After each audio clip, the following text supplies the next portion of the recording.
長沙灣花園咧，竟然要推出一間單邊圍咁呢間單圍啦，非常之對路嘅朝西南朝向，我哋左邊右邊都可以摸到海景喎。48方嘅一個單房啦，咁基本嚟講，入戶呢個位置係屬於一個單獨嘅一個空間，自己都可以擺啲花花草草啊，再望翻呢間單位嘅景觀。西南朝向摸到日落主要嚟講呢間單位咧，佢每個月可以租1000幾蚊，基本嚟講月供係可以抵月租嘅，首期係只需要8000蚊。如果有興趣嘅話，可以詳細接落嚟睇呢條片啦。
大家好，我係十里銀灘登登啊！依家咧嚟到橫昌長沙灣花園，即係十里銀灘亞普角最中心嘅呢個區域。我哋望翻呢間單位嘅一個景觀，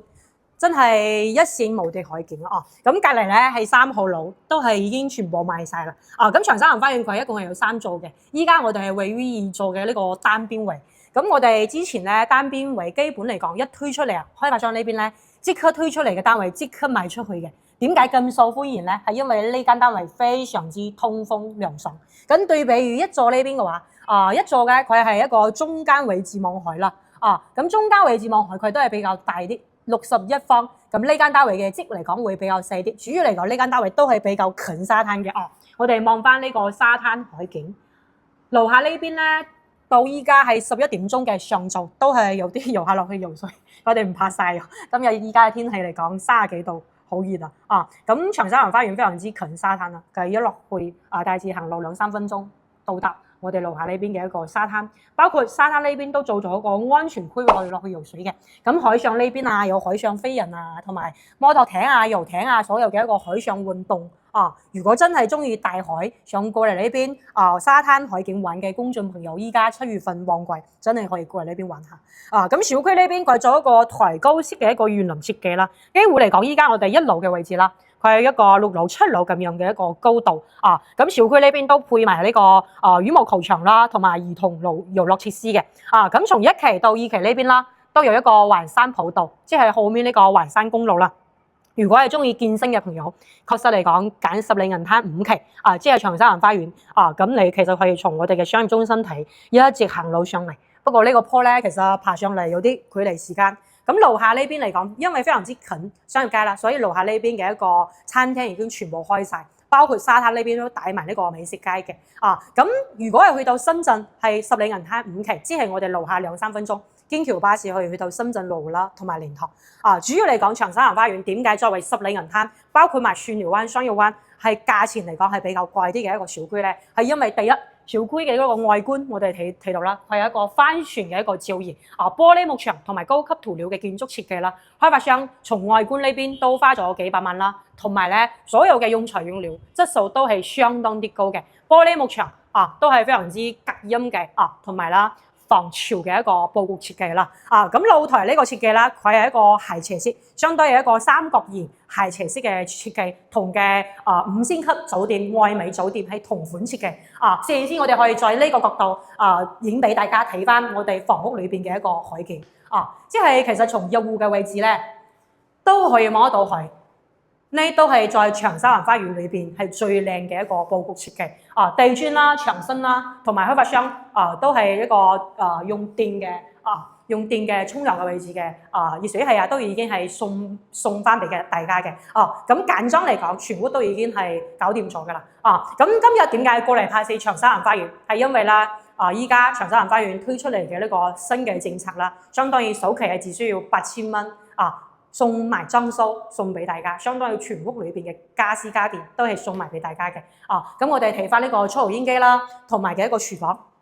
洗手間呢個乾濕分離嘅一個佈局乾濕分離，因為依家我哋未賣，所以暫時呢間嚟講係未通電嘅乾濕分離嘅一個佈局設計啦洗手間嘅所有嘅洗手盆啦、馬桶其實全部都係交標嘅非常之新嘅一個裝修啦，質素都係 OK， 3合1嘅一個智能密碼鎖拍卡啦、密碼啦，同埋嘅鎖匙